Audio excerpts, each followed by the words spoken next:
Здравейте, приятели на френски език и последователи на каналът Френски с Плами. Днес се събудих и реших, че трябва да си поговорим за les routines, което значи навици.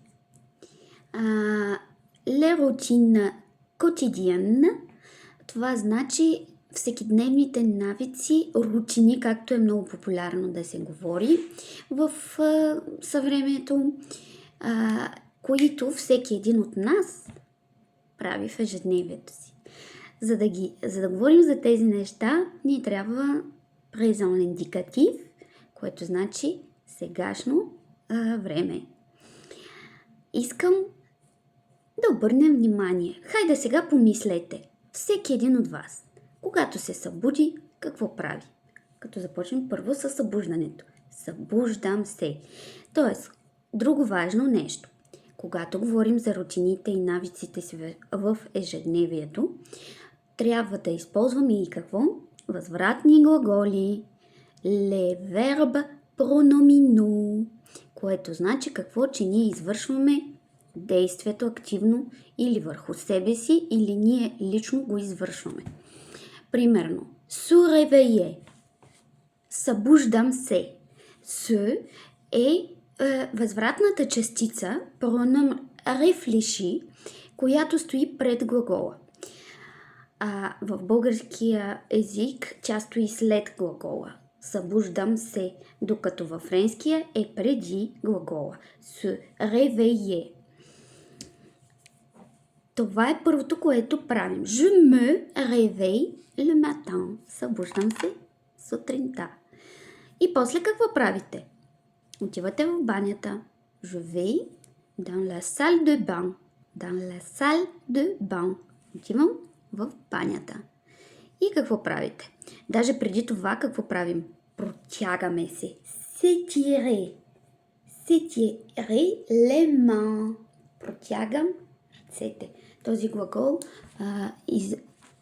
го използваме, за да изразим това разтежение на мускулите, което извършваме сутрин. Протягам се сутрин. След това вече можем да отидем в банята.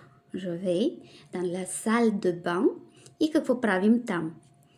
Je lave le visage. Je lave le visage. Je brosse des dents. Мия си зъбите. Se brosser е глаголът, който казахме, че си има своята възвратна частица отпред. Se brosser des dents. Мия си, четкам си зъбите. И казахме преди това, je lave, se laver, мия се. Je lave le visage. Мия си лицето. След това какво правим? Някой от вас много обичате, предполагам, да пиете чаша вода. Дали топла, дали студена, за да тонизирате или, как се казва там, прочистите организма. Je prends un verre d'eau. Пия, взимам, пия чаша вода. Може да кажете je bois. Пия чаша вода. Je bois un verre d'eau. Пия чаша вода. Ça peut être chaud ou froid. Ça dépend de vous. Може да бъде гореща или студена. Топла или студена. Зависи си от вас изцяло. И след това какво правите? Хапвате, нали? Je prends mon petit déjeuner.